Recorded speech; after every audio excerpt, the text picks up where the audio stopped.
Assalamualaikum, salam sejahtera. Selamat berjumpa kembali dalam pembelajaran jarak jauh. Semoga kita berada dalam keadaan sehat jasmani dan rohani. Sebelum kegiatan pembelajaran dimulai, marilah kita berdoa. Berdoa mulai. Selesai. Kegiatan pembelajaran yang pertama adalah menyimak video pembelajaran. Mari kita simak video berikut ini.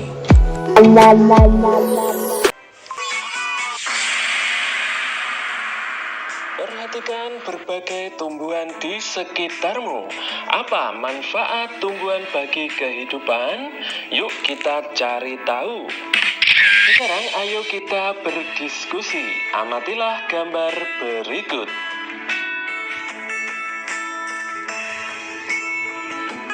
Sekarang buatlah 2 pertanyaan mengenai tumbuhan sebagai sumber kehidupan. Setelah selesai, mintalah temanmu untuk menjawabnya, lalu diskusikanlah. Misalnya pertanyaannya yaitu sebagai berikut.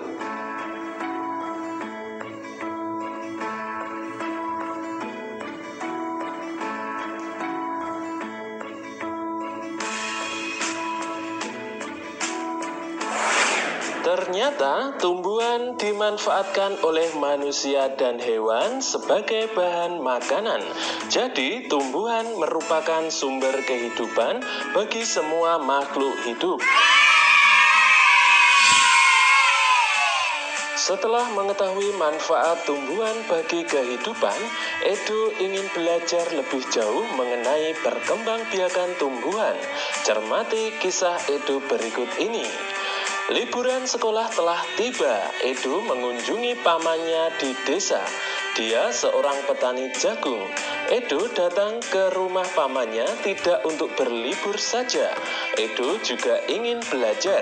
Ibu guru memberikan tugas selama liburan. Ibu guru ingin anak-anak memberikan laporan tentang satu hal yang menarik dan bermanfaat yang dilihat selama liburan. Edo ingin mengetahui tentang tanaman jagung, terutama tentang perkembangbiakannya. Berikut adalah laporan pengamatan Edo. Judulnya yaitu Bagaimana Jagung Berkembang Biak. Anak cerdas bisa membacanya di buku tematik tema 1 halaman 2 sampai halaman 3.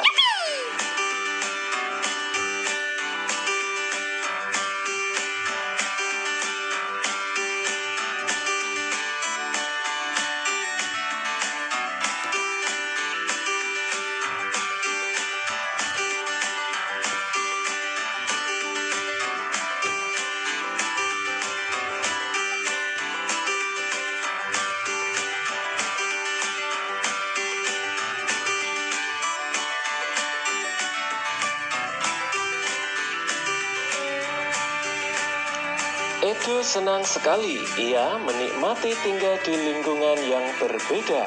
Edo juga senang memperoleh pengetahuan baru tentang tanaman jagung yang merupakan salah satu makanan kesukaannya. Sekarang bacalah dengan seksama, tulislah ide pokok dan informasi penting dari teks berjudul Bagaimana Jagung Berkembang Biak dengan mengisi diagram berikut.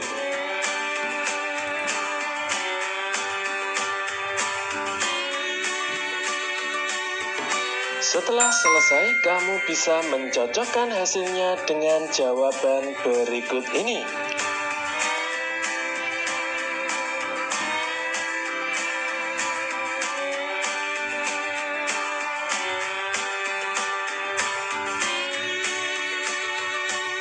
Sekarang diskusikan diagrammu dengan teman kelompokmu. Kembangkan ide pokok dan informasi pada diagram menjadi sebuah tulisan. Serahkan tulisanmu kepada gurumu.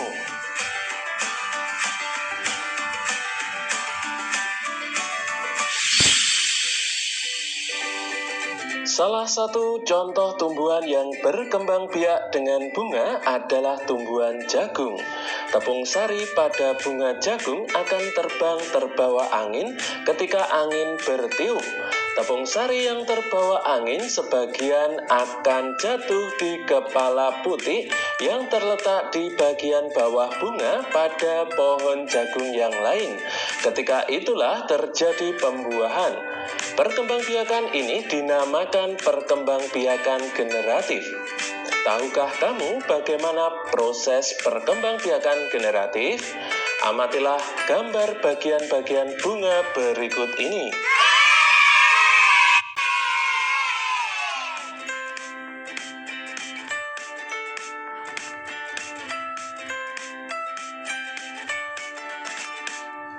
Setelah melakukan pengamatan terhadap bagian-bagian bunga, kamu bisa membaca materi berikut ini.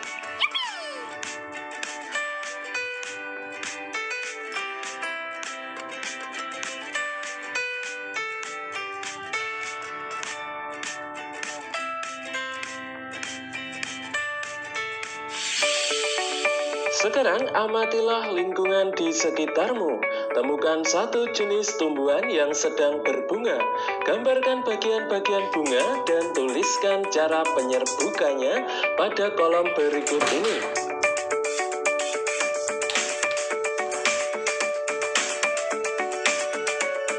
Setelah selesai, sampaikan hasilnya kepada teman kelompokmu. Adakah perbedaan dengan temanmu? Apakah perbedaannya? Diskusikan perbedaan tersebut dengan temanmu. Menurutmu, apa manfaat perkembangbiakan generatif? Carilah informasinya dan tuliskan pada tempat yang disediakan.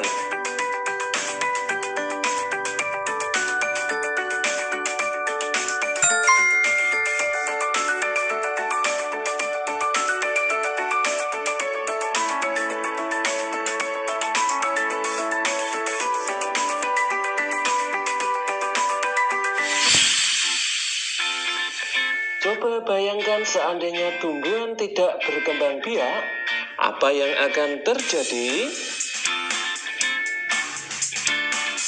Bunga yang indah bukan hanya tumbuh di Indonesia.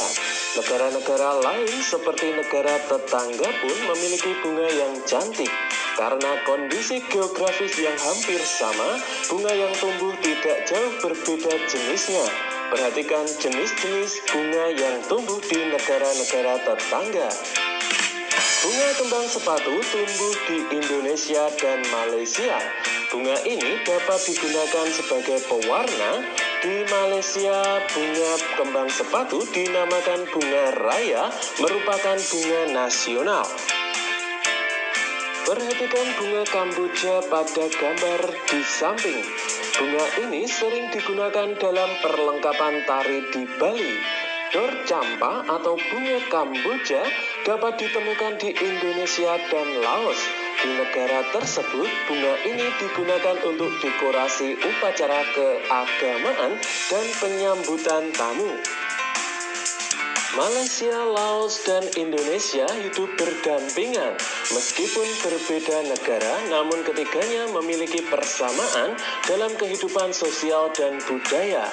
Masih banyak negara lainnya yang memiliki kesamaan.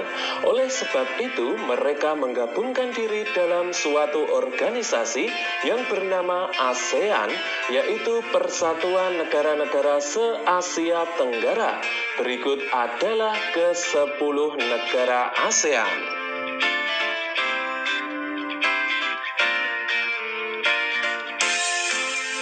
Untuk menambah wawasanmu tentang negara-negara ASEAN, bacalah informasi berikut dengan seksama.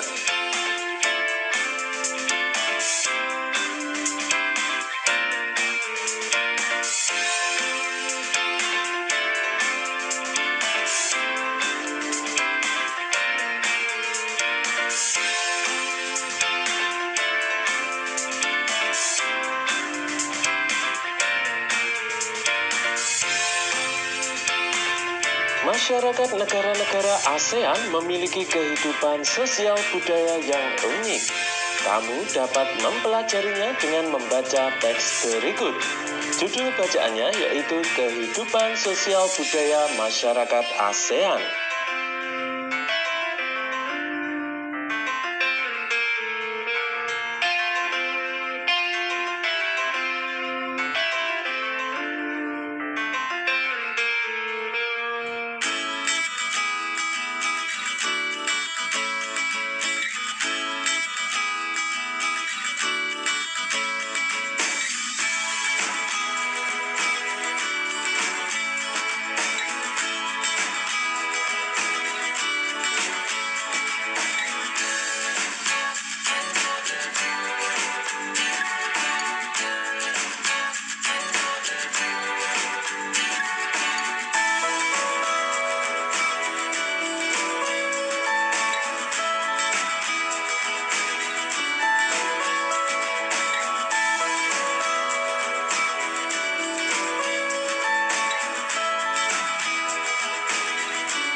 Bagaimana dengan kehidupan dan budaya Indonesia?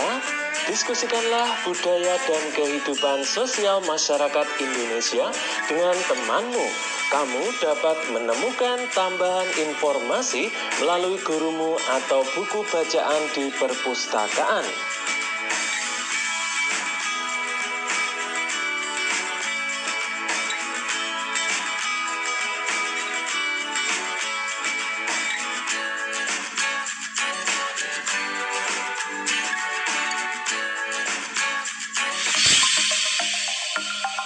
Kamu sudah belajar keunikan negara-negara ASEAN mulai dari kondisi geografis, bunga hingga kebudayaannya. Pilihlah dua negara ASEAN, carilah perbedaan dan persamaan karakteristik dari kedua negara tersebut, mulai dari tumbuhan yang hidup, khususnya bunga yang menjadi ciri khas negara, dan kondisi sosial budaya mereka. Kamu bisa menyebutkan nama bunga, nama sebutan apabila ada, pemanfaat, dan tempat tumbuhnya. Tulislah pemikiranmu tentang karakteristik negara pada diagram Venn yang telah disiapkan. Perhatikan caranya berikut ini. Yang pertama, tentukan dua negara yang akan kamu cari informasinya lebih dalam lagi. Tulislah di kotak yang tersedia.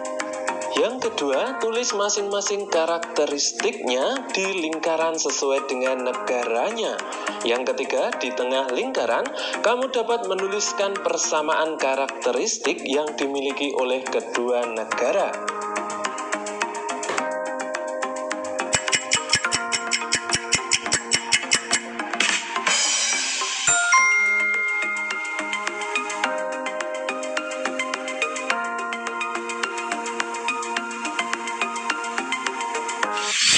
Kegiatan pembelajaran yang kedua yaitu menjawab pertanyaan. Selanjutnya tugas teman-teman yaitu menjawab pertanyaan pada setiap kolom pembelajaran satu berikut ini.